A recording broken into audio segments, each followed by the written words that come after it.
ये लीजिए चाचा जी, आपके बेटे ने पैसे भेजे। बड़ी मेहरबानी बेटा। कुछ खबर है क्या उसकी? बरसों बीत गए, एक फोन तक नहीं किया उसने। आप टेंशन मत लो चाचा जी, आपको तो पता ही है वो मोबाइल रखता नहीं पहले से। गुजरात गया है किसी काम से, बिजी है आजकल। अच्छा चाचा जी, अब मैं चलता हूँ। लेकिन बेटा, हाँ हो सके तो हमारा एक संदेशा उसको पहुंचा देना जी। उसके भेजे हुए पैसों से हमारे दिन तो ठीक ठाक कट जाते हैं बेटा, लेकिन रातें नहीं कटती। उसकी यादें, उसकी फिक्र दोनों मिलकर खून चूस जाते हैं हमारा। साल 2003 से लेकर साल 2011, 8 साल से एक बेटा रायगढ़ महाराष्ट्र के महाड़ कस्बे का रहने वाला अपने बूढ़े माँ बाप को पैसे भेज रहा था। वो बेटा 8 साल से अपने घर नहीं गया था और एक बार भी उसने अपने माँ बाप से फोन पर बात तक नहीं की थी। बूढ़े माँ बाप के लिए यह एक दस्तक थी कि कहीं कुछ ठीक नहीं है। अगस्त 2011, मुंबई, महाराष्ट्र।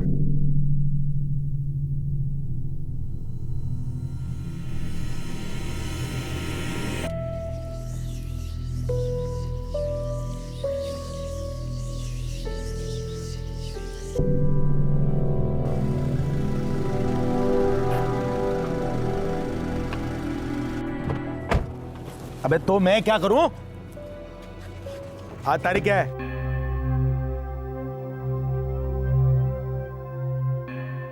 आज क्या तारीख है?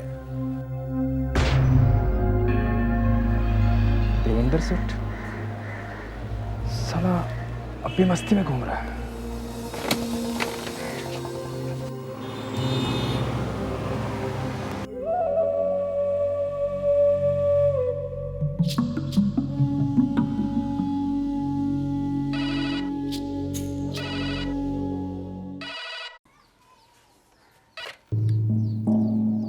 हेलो हेलो काका, रफीक बोल रहा हूँ, साईनाथ का दोस्त। काका वो झरना केमिकल्स में मैं और साईनाथ एक साथ काम करते थे ना। हाँ हाँ हाँ हाँ, जोगेश्वरी वाला रफीक। कैसे हो बेटा? मैं ठीक हूँ काका। काका वो साईनाथ कैसा है? साईनाथ पता नहीं बेटा, पर वो अच्छा ही होगा ऐसा भगवान से प्रार्थना करते हैं हम लोग। क्या मतलब काका? अरे उसका सेठ देवेंद्र साहब, उसने कहा कि साईनाथ ठीक है और गुजरात में कहीं काम कर रहा है। साईनाथ हर महीने पैसे भेजता है, लेकिन इतने सालों से हम मिले तक नहीं है उसको। क्या बोल रहे हो काका आप? क्यों, क्या बात है? कोई खबर है क्या? रफीक बोलो, कुछ हुआ है क्या? क्या हुआ है? साई, बोल रफीक बोल। काय झालं माझ्या साईला? अरे त्याला कैसा है रे मेरा साई, बोलना। काय झालं माझ्या साईला? काय झालं? सांगा ना, बोल ना मला सांगा ना। मला रफीक तू बोलता क्यों नहीं? काका थोड़ी देर में फोन करता हूँ, वो लाइन में प्रॉब्लम है।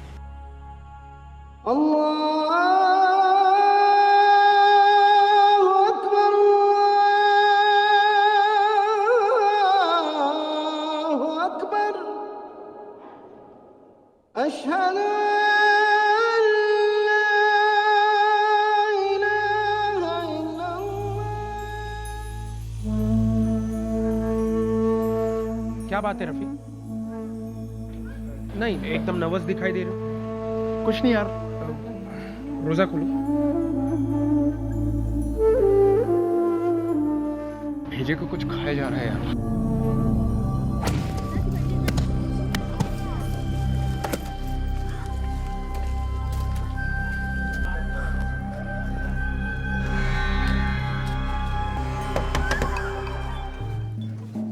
नमस्ते काका। अरे नमस्ते बेटा। काका वो साईनाथ घर पे है? है, अंदर आओ, अंदर आओ।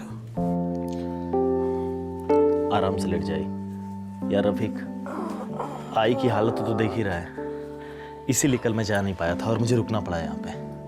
बेटा रफीक, मैंने साईनाथ से कहा था कि एक और दिन रुक जाओ। 1 महीने से इसकी शक्ल नहीं देखी। कोई नहीं काकी, वो साईनाथ को लेके सेठ थोड़ा टेंशन में आ गया था। इसलिए साइनाथ को देखने के वास्ते आ गया मैं। आई बाबा, आज मुझे मुंबई वापस जाना ही पड़ेगा, बहुत ही ज़रूरी काम है। और बाबा, आई को टाइम पे दवा देते रहना और आई का ख्याल रखना। जैसे ही काम खत्म होगा मैं वापस आ जाऊंगा। आई बेटा साई, एक और दिन रुक जाओ ना। रफीक, तुम भी रुक जाओ। नहीं काकी, फिर कभी। क्या है ना, साइनाथ के बिना सेठ का काम एकदम ठप पड़ जाता है, और फिर आज की आज वापस जाने का है। रफीक, आई को यार इस हाल में छोड़कर आना बहुत खराब लग रहा है भाई। तू आज नहीं आता ना तो बहुत कुछ खराब हो जाता। देवेंद्र सेठ का भेजा बहुत गर्म है, पहले उसे मुंह दिखाते हैं, बाद में काम पे चलते हैं। मेरे भाई अब बोल भी दे, ये क्या टेंशन है तेरे चेहरे पर?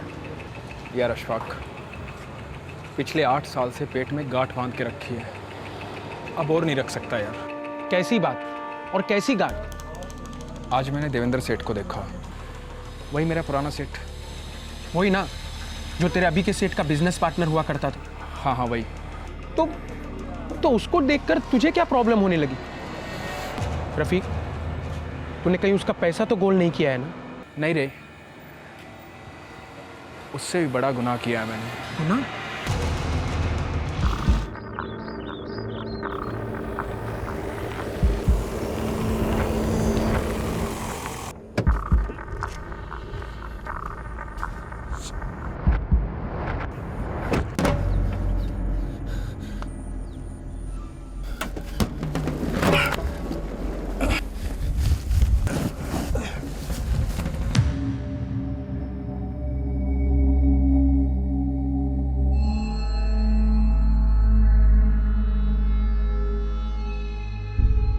देखो रफीक, रमज़ान के इस पाक महीने में तुम्हारा ज़मीर तुम्हें आवाज़ दे रहा है। जो कुछ तुमने किया है उसे कबूल करने का वक्त आ गया है। छाती पर का पत्थर फेंक दो। बहुत डर लग रहा है अशफाक। डर किस बात का रफीक?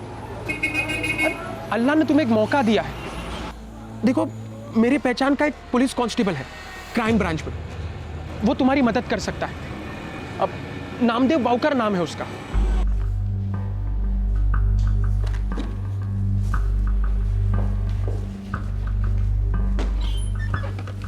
सर फाइल टेबल पे रख दे। सर एक बात है सर। हाँ बोलो। सर हमारे एक दोस्त का दोस्त है, 8 साल पहले का, उसे एक गुनाह कबूल करना है। गुनाह किया क्या था उसने? शायद मर्डर। शायला, लोग साइकिल की चोरी करके गुनाह कबूल नहीं करते हैं, और वो मर्डर कबूल करने चला है, वो भी 8 साल पहले का। क्रैक तो नहीं हो गया? खैर आने दे उसे। सर वो यहाँ पर नहीं है, अजमेर शरीफ गया चादर चढ़ाने के लिए। दोस्त बोला आते ही कांटेक्ट करेगा। रफीक नाम है साहब उसका। ईद के दिन लौटेगा ऐसा उसने बोला। ठीक है, तभी बात कर लेंगे। वैसे केस के बारे में कुछ बताया उसने? तुम्हारे दोस्त ने? सर ये रफीक और साईनाथ झरना केमिकल्स कंपनी में काम करते थे, जो जोगेश्वरी में। फिर? सर साईनाथ महाट का रहने वाला है। सर जो साईनाथ है पिछले 8 साल से अपने घर नहीं गया है। क्या? साईनाथ के बूढ़े माँ बाप को लगता है कि उनका बेटा साईनाथ मुंबई में किसी देवेंद्र राठी के यहाँ सर्विस करता है। ये देवेंद्र राठी कौन है? सर कपड़े का व्यापारी है, और पहले झरना केमिकल्स कंपनी में पार्टनर था किसी परेश चंदोला नाम के आदमी के साथ। अच्छा, ये साईनाथ की स्टोरी क्या है? सर इसके आगे तो कुछ पता नहीं, पर सर इतना मालूम है कि रफीक जिसे गुनाह कबूल करना है उसका इस साईनाथ से कुछ न कुछ लेना देना है। सर साईनाथ मिसिंग है, डेड है, कुछ पता नहीं सर। अब ये आदमी सामने से जुर्म कबूल कर रहा है तो हमें सारी की सारी डिटेल्स तो देगा ही है। अब ऐसे केसेस रोज रोज तो आते नहीं है नाम थे। आने दो उसे। अगस्त 2011 रमजान के पाक महीने में रफीक नाम के ड्राइवर ने एक गुनाह कबूल करने की ठान ली। रफीक ने फैसला तब लिया जब उसने अपने पहले मालिक देवेंद्र राठी को अचानक देख लिया। ईद की नमाज के बाद रफीक पुलिस के सामने पेश होने जा रहा था, लेकिन पुलिस ने उससे पहले ही अपनी तहकीकात शुरू कर दी थी।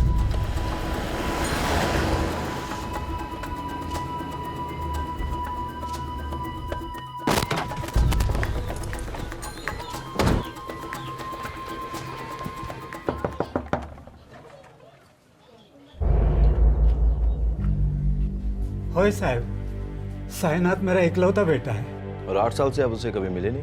साहब, 10 साल पहले साइनाथ जब पहली बार मुंबई गया तो साल में मुश्किल से एक दो बार वो आया था। 8 साल से आया ही नहीं। पैसे हर महीने भेजता रहा। आपने कभी ढूंढने की कोशिश नहीं की? साइनाथ पैसा भेजता रहा तो लगा कि वो अच्छा ही होगा। हर महीने भेजता है? हाँ, हर महीने के 6 तारीख को भेजता था वो। पर फोन कभी नहीं किया? साहब मोबाइल फ़ोन तो रखता ही नहीं है वो।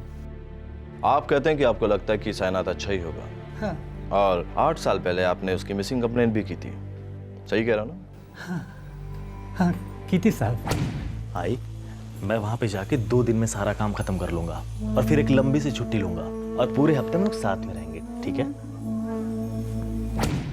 2 दिन हो गए, 4 दिन हो गए, साइनाथ आया ही नहीं।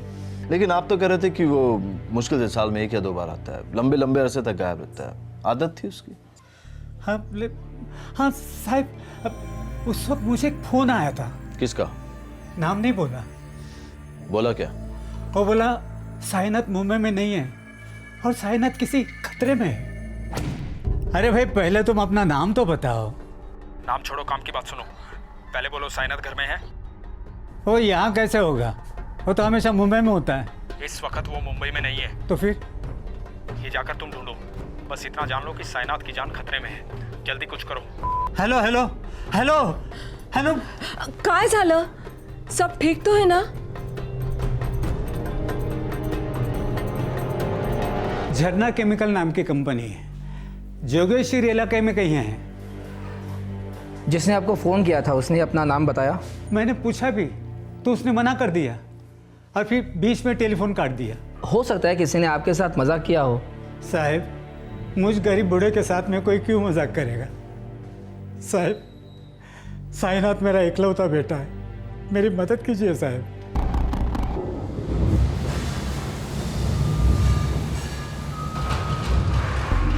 अच्छा तो मिस्टर देवेंद्र राठी, आप कह रहे हैं कि आपने साईनाथ को आपके काम के लिए गुजरात भेजा है? कोई पहली बार नहीं गया सर, हमेशा जाता रहता है। साईनाथ मेरा खास आदमी है। उसके माँ बाप खामखा डिसीजन ले रहे हैं। बिलीव मी सर, सब सही है। साईनाथ 2-4 दिन में इधर लौट आएगा। अगर आपको चाहिए तो मैं खुद उसे महाड़ पुलिस स्टेशन ले आऊँगा। ठीक है, थैंक्स। Thank you. चलो।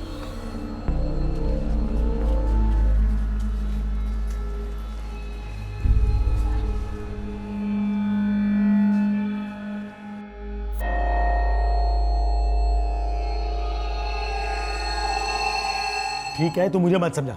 मैं अभी उसके बाप को फोन करता हूँ, ठीक है?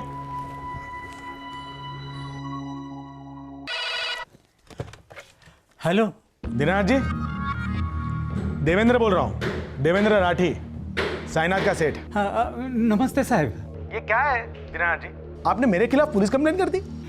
गलत मत समझना साहब, लेकिन मुझे मेरे बेटे की फिक्र है। तो सीधे पुलिस के पास चले गए आप? अरे मुझे फोन कर दिया होता फैक्ट्री में। फैक्ट्री का नंबर तो है ना आपके पास? मैंने फैक्ट्री में फ़ोन किया था साहब, किसी ने आपसे बात करने दी नहीं मुझे, और साईनाथ की कोई खबर भी नहीं दी। तो मैं आपको खबर देता हूँ, साईनाथ गुजरात गया हुआ है ऑफिस के काम से। वहाँ अच्छा तो है ना? बहुत अच्छा है, मेरे खास आदमियों में से है साईनाथ। 3 साल से मेरे लिए काम करता है। मैं उसकी ठीक ठाक खबर रख रहा हूँ और मैं आपको हाथ जोड़ के विनती करता हूँ, दोबारा ऐसा कभी भी हो तो पुलिस के पास मत जाइएगा, सीधे मुझे फोन करिएगा। ठीक है साहब। अपने गुस्से पे थोड़ा काबू रखना। अभी तूने कैसे बात की साईं के बाप के साथ? परेश प्लीज, मुझे तेरा बार बार का लेक्चर देना बंद कर, समझा? मुझे पता है मैं क्या कर रहा हूँ, मैं सब संभालूंगा। ओके?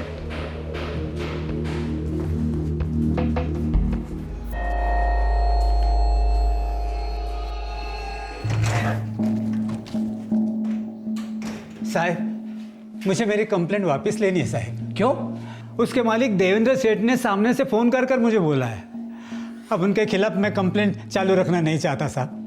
मेरी कंप्लेंट मैं वापस लेने आया हूँ। ठीक है, लेकिन याद रखना साहब, ये कहीं भेड़िया आया ऐसे कहानी ना बन जाए। कल को अगर आपका बेटा वाकई गायब हो जाएगा ना, तो आपकी फरियाद कोई नहीं सुनेगा। इस बात को 8 साल हो गए और इन 8 सालों में आपने साईनाथ को कभी नहीं देखा, कभी बात नहीं? जी नहीं। हाँ, हर महीने अलग अलग आदमियों के हाथों से पैसे पहुंच जाते हैं।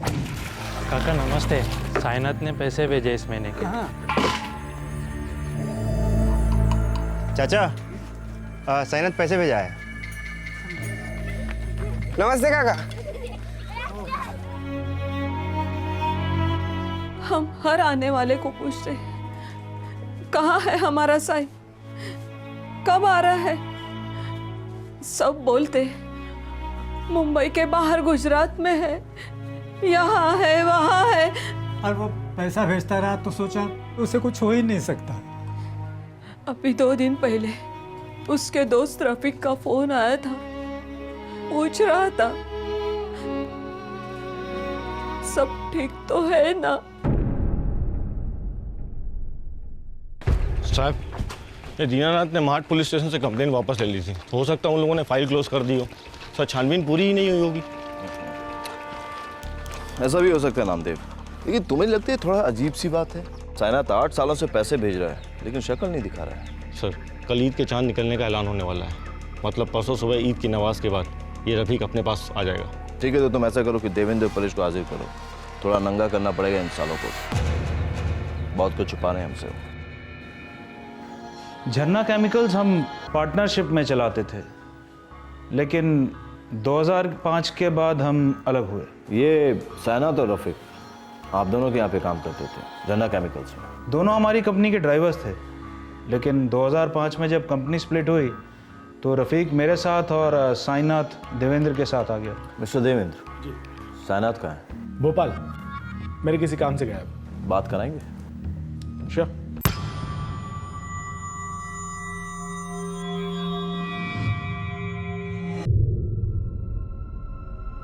हाँ इंगोले। हाँ सर, साइनाथ पहुंचा क्या दुकान पे? यही है, साईनाथ सामने ही बैठे हैं मेरे। फोन दे उसको। लीजिए। हेलो। साइनाथ रेवकर? जी सर, मैं साईनाथ रेवकर बोल रहा हूँ। आप कौन बोल रहे हैं सर? पुलिस। तो तुम मोबाइल नहीं रखते? नहीं सर, पसंद नहीं है, और वो बटन जमता नहीं सर मेरे को। तुम्हारी माँ का नाम क्या है? मायावती रेवकर। सर, मेरी माँ का नाम मायावती रेवकर है और बाप का नाम है दीनानाथ रेवकर। मैं महाट का रहने वाला हूँ, जिला रायगढ़। कुछ बात है सर? बात हो गई। कुछ सवाल थे, जवाब मिल गए। Thank you. ये क्या है सर? साइनाथ के बारे में कभी भी कोई भी कंप्लेंट होती है आप हमें बुला लेते हैं क्वेश्चनिंग के लिए?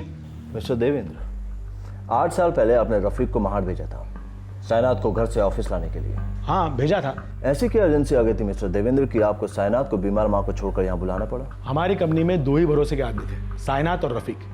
मुझे एक अर्जेंट कैश की डिलीवरी करवानी थी भुज गुजरात, इसलिए मैंने रफीक को भेजा था साइनाथ को बुलाने के लिए। तो आपने रफीक को भुज क्यों नहीं भेजा? रफीक को परेश भेजना चाहता था अपने किसी काम के लिए बेंगलोर, इसलिए मुझे साइनाथ चाहिए था। अच्छा मिस्टर देवेंद्र, वो अभी आप जहाँ बात कर रहे थे भोपाल में, मेरी दुकान का नंबर है। मुझे वहाँ का एड्रेस चाहिए। तो सर अब हम जा सकते हैं? जा सकते हैं, अभी के लिए। Thank you. कहा था ना तुझे, अपनी ईगो और गुस्से को काबू में रखा कर, नहीं तो एक दिन ले डूबेगा हम दोनों। तू रहने दे परेश, जब हम पार्टनर्स थे तब बहुत सारे लेक्चर सुने हैं तेरे, अब नहीं। ओके? तू 4 आना भी चेंज नहीं हुआ ना, वही लेवल पर सोचता है, वही लेवल पर पेश आता है।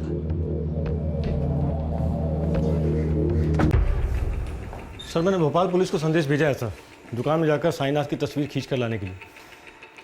साइनाथ वहाँ हो गए नहीं। देवेंद्र के सारे वर्कर्स एक ही आवाज़ में बात करते हैं, वो वही बोलते हैं जो उन्हें सिखाया जाता है।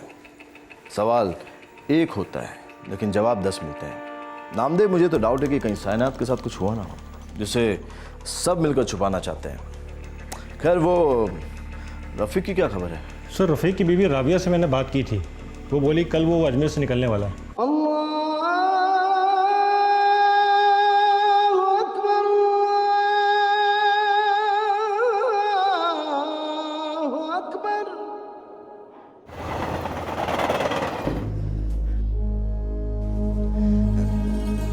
एक बार और सोच लेते बेटा। 8 सालों से सोच ही रहा हूँ अब्बू, अब सोचना बंद, जीना शुरू। अरे कैसा जीना, और हमारा क्या? कम से कम एक आखिरी बार हम सब के बारे में सोच तो लेते। खुदा है ना इन सब के लिए, जो मुझसे सच बुलवा कर मुझे संभाल रहा है, वो आप लोगों को भी संभालेगा। अरे जब इन 8 सालों में किसी को कोई फर्क नहीं पड़ा, तो अचानक से आपको क्या हो गया? राबिया, ये मत बोलो कि किसी को कोई फर्क नहीं पड़ता। पिछले 8 सालों से घुट घुट के जी रहा हूं मैं, घुट घुट के हर रात राबिया, हर रात।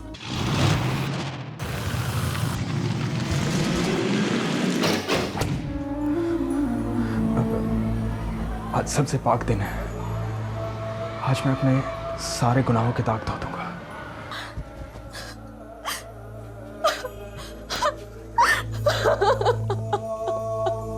खुदा ने रफीक के घायल जमीर पर मरहम लगाकर उसे मजबूत किया। 8 साल के बाद उसे ताकत मिली थी कि वो खुदा और कानून दोनों के सामने एक संगीन जुर्म का इस्तकबाल करे। ईद के पाक मौके पर रफीक क्राइम ब्रांच के ऑफिस पहुंच गया। 3 दिन पहले तुमने साइनात के पिता दीनानाथ को फोन किया था, साइनात का हालचाल पूछने के लिए। जी। 8 साल पहले दीनानाथ को एक फोन आया था। कॉलर ने अपना नाम नहीं बताया, सिर्फ एक वार्निंग दी थी कि साइनात खतरे में है। वो फोन भी मैंने ही किया था साहब। मुंबई से बोल रहा हूँ। अरे भाई पहले तुम अपना नाम तो बताओ। नाम छोड़ो, काम की बात सुनो। पहले बोलो साइनात घर में है? वो यहाँ कैसे होगा, वो तो हमेशा मुंबई में होता है। नहीं है वो खतरे में है। जल्दी से उसे ढूंढो, नहीं तो काफी देर हो जाएगी। तुम ही गए थे ना साइनात को उसके घर से लेने के लिए, और फिर 2 दिन बाद तुमने उसके बाप को फोन किया और कहा कि उसकी जान खतरे में है। बराबर बोला साहब। फिर तो तुम्हें मालूम होगा कि साइनात के साथ क्या हुआ, कैसे हुआ, क्यों हुआ, और अब वो कहाँ है, या फिर वो है ही नहीं। उस टाइम देवेंद्र सेठ को 25,000 रुपये देने थे रायगढ़ की पार्टी को, और डिलीवरी साइनात को करनी थी।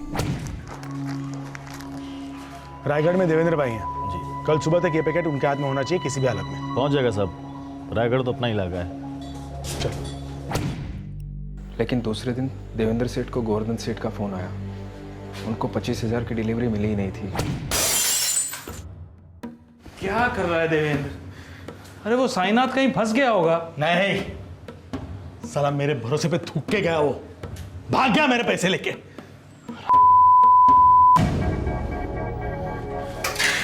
क्या हुआ सेठ? वो साइनात का घर जानता है? हाँ जानता हूँ ना, वो जोगेश्वरी में। अबे यहाँ वाला नहीं, उसके बाप का घर महाड़ गांव में, जानता है? हाँ वो भी जानता हूँ। अब भी कभी वहां जा और साले की नाक में रस्सी डाल के घसीटते हुए यहाँ लेके आ। लेकिन क्यों सेठ? मेरे पैसे लेके भाग गया वो। अगर वो ना मिले तो उसके माँ बाप को घसीटते हुए लेके यहाँ पे सालों की खाल उधर के रख दूंगा मैं। साले बुड्ढे चीखेंगे तो वो चूहा बिल से पैसे लेकर निकल आएगा बाहर। सेठ कोई गलतफहमी हुई होगी। अबे तू जाता नहीं यहाँ से, निकल।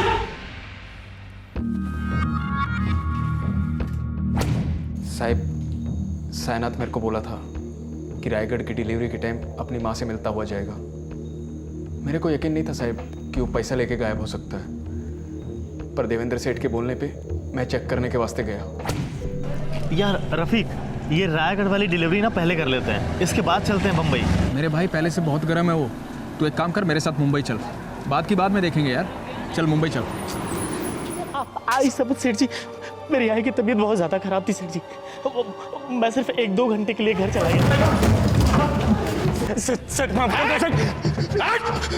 पिछले 3 सालों से आपका नौकरी करता हूँ सेठ जी, कभी 1 रुपए की बीमारी नहीं की मैंने। मैं तो कह रहा था कि रायगढ़ वाली डिलीवरी कर लेते, ये पैसे है ना सेठ जी। ए देवेंद्र, चल माफ कर दे। अरे क्या बात? बोला था ना तेरे को, बोला था ना डिलीवरी अर्जेंट है, बोला था। बोला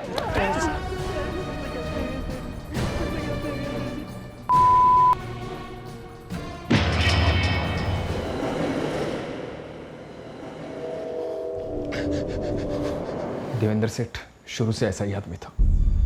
नौकर को पैर की जूती भी नहीं समझता था, बल्कि जूती पे लगा हुआ कचरा समझता था। कम पगार, काम ज्यादा, छुट्टी एक भी नहीं। सांसें भी गिन गिन के लेनी पड़ती थी। माँ की बीमारी की वजह से एक दिन काम में लेट हो गया था साइनात। कोई पैसा वैसा नहीं चुराया था मेरे दोस्त ने। बहुत संत आदमी था साहिब, बहुत संत आदमी था। साइनाथ, ए साइनाथ, लेके चलो ना सेठ। साइनाथ, साइनाथ। देवेंद्र, जान से मार दिया तूने उसको? अच्छा हुआ मर गया साला चोर। चोर नहीं था वो, तू भी जानता है। तो गया, अब मुर्दे से माफी मांगो। चले नाटक कम नहीं, ये तेरा रोना धोना है ना, किसी और दिन के लिए संभाल के रख, समझा? इसकी लाश को ठिकाने लगा। चल, इसकी मौत का बिल तेरे नाम पे फाड़ सकता हूँ। पुलिस मेरी जेब में है, तेरे पे चार्ज लगाएगी कि पैसे के लिए तूने इसका खून किया। साला सारी उम्र वो जेल में ईद मनाया तू। बोल, क्या पसंद है? ठिकाने लगा इसको। डर गया था साहब, बहुत डर गया था। उस टाइम कुछ सूझ नहीं रहा था। जैसा देवेंद्र सेठ बोला ऐसा ही किया साहब। लाश ठिकाने लगा दी? साईनाथ की बॉडी को गाड़ी में डाल के कसारा घाट ले गया।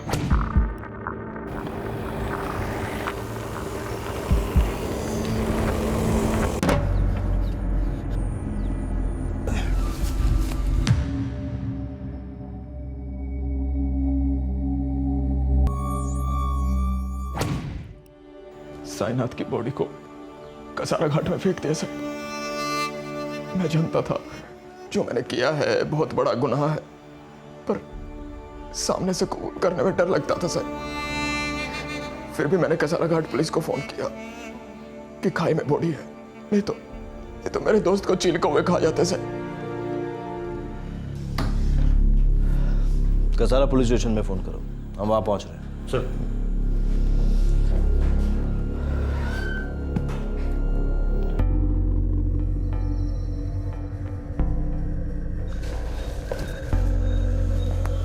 सर। सर ये 2003 का केस है। इस केस के बारे में डिटेल में तो मुझे याद नहीं है, लेकिन इतना याद था कि इसकी बॉडी बहुत बुरी तरह खराब हो गई थी और इसकी बॉडी पे कोई शिनाख्त नहीं था। हाँ इंस्पेक्टर, साईनाथ को देवेंद्र ने इतना पीटा कि वो मर गया। और तुमने मर्डर जैसे जुर्म को छुपाने की कोशिश की। भागीदार हो तुम इस जुर्म में। ये गलत है सर। मैं पहले से ही देवेंद्र के तरीकों से सहमत नहीं था, और जब उसने साईनाथ को मार डाला मैंने उससे सारे नाते तोड़ दिए, पार्टनरशिप भी खत्म कर दी। तुझे पार्टनरशिप तोड़नी है तो तोड़ दे, पर दोबारा मुझे ज्ञान देने की कोशिश की ना तो तेरा गला दबेगा। वो तो मेरा वैसे ही दबेगा, क्योंकि मैंने तेरा साथ दिया। अपना मुंह बंद रखा, करे कोई भरे कोई, सड़ेगा एक ना एक दिन तू सड़ेगा। अपना जुर्म छिपाने के लिए देवेंद्र ही साईनाथ के माँ बाप को 8 साल तक हर महीने पैसे भेजता था।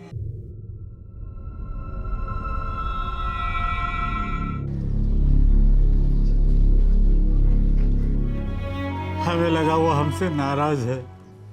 इतना बड़ा बोझ जो बन के बैठे थे उस पे हम। नहीं काका,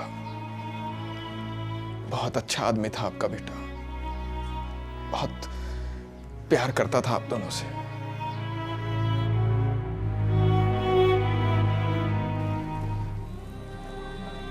हो सके तो मुझे माफ कर देना आप लोग।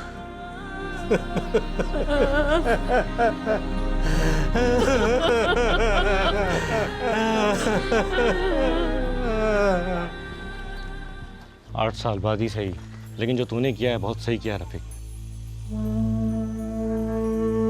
बेटी, पुलिस ने रफीक को हिरासत में ले लिया है।